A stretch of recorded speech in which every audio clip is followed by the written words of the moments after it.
किरातार्जुनीयम के प्रथम सर्ग के 36वें श्लोक पर हम पहुंच गए हैं और श्लोक इस प्रकार है। वनांत शय्या कठिनी कृताकृति कचाचितौ विश्वगिवा गजौ गजौ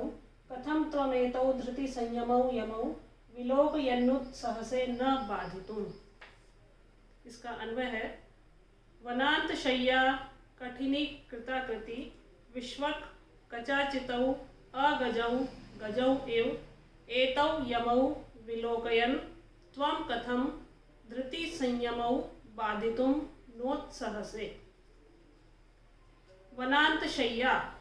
वन की भूमि में, शय्या सोने से, कठिनी कृताकृति जिनकी आकृति या जिनकी देह कठिनी कठिन हो गई है, कठोर हो गई है, विश्वक और सभी ओर से, कचाचितौ केशों के बढ़ने के कारण, अगजौ गजौ एव अगजौ पर्वत पर उत्पन्न, गजौ एव हाथियों के समान प्रतीत होने वाले, एतौ यमौ ये यमौ यमज अर्थात नकुल और सहदेव, इन दोनों को विलोकयन देखते हुए भी, कथम क्यों, त्वम तुम्हारा या आपका, धृति संयमो धैर्य और संयम, बाधितुम उसको छोड़ने के लिए, न उत्साह से आप उत्साही क्यों नहीं होते हैं या आप अपना धैर्य और संयम क्यों नहीं छोड़ते हैं। पिछले श्लोकों में हमने भीम की और अर्जुन की जो दुर्दशा है उसके विषय में पढ़ा था कि वो पहले राजमहल में किस तरह से रहते थे और अब क्या उनकी दशा हो गई है। उसी क्रम में यहाँ पर पांच पांडव हैं, उनमें नकुल और सहदेव, उन दोनों के विषय में या उन दोनों की जो दुर्दशा है उसके बारे में यहाँ द्रौपदी के कथन के माध्यम से पढ़ रहे हैं कि वन की भूमि अब जिनका शय्यास्तरण है, पहले जो मखमल के गद्दों पर सोते थे राजमहल में, वो अब वन की शैया पर या वन की भूमि पर सो रहे हैं और जिस पर शयन करने से उनकी आकृति या उनका शरीर कठोर हो गया है। फिर अगली बात है, संस्कारों के अभाव में केशों से व्याप्त शरीर वाले हो गए हैं, केशों का कर्तन नहीं होता है इसलिए केशों से व्याप्त शरीर वाले हो गए हैं। ऐसे जो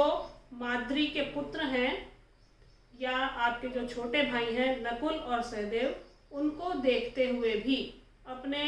जो छोटे होते हैं वो अधिक प्रिय होते हैं, तो अपने प्रिय छोटे भाइयों को देखते हुए भी आप अभी भी संतोष और संयम को धारण किए हुए हैं। ये बहुत आश्चर्य की बात है और आप उत्साहहीन बने हुए हैं, ये और अधिक आश्चर्य की बात है। गुप्तचर द्वारा जो वृत्तांत प्राप्त हुआ था या जो सुना था, उसमें दुर्योधन की योजनाओं और उसकी प्रजा के प्रति उसकी जो सहानुभूति है या जो अनुकूलता है, उसको युधिष्ठिर के मुख से सुनकर द्रौपदी बहुत अधिक आहत हुई है और अपने सत्यवादी धैर्यशाली जो पति हैं युधिष्ठिर, उनके धैर्य और संयम पर कटाक्ष करते हुए और अन्य चारों पांडव भाइयों की पूर्व की दशा और वर्तमान की दुर्दशा बताकर युधिष्ठिर को अपमान का प्रतिकार करने के लिए उत्साहित कर रही है।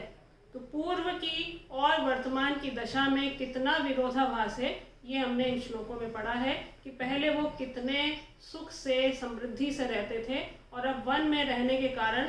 न तो वो राजसी वेश धारण कर रहे हैं, न वो अच्छा भोजन कर पा रहे हैं, न अच्छे शैया पर शयन कर पा रहे हैं। ऐसी बहुत सी बातें हैं जो पूर्व से अभी की स्थितियों की तुलना करते हुए तो विरोधाभास यहाँ पर प्रस्तुत होता है। समास है यहाँ पर वनांतः, वनस्य अंतः इति वनांतः, षष्ठी तत्पुरुष समास है। कचाचितौ,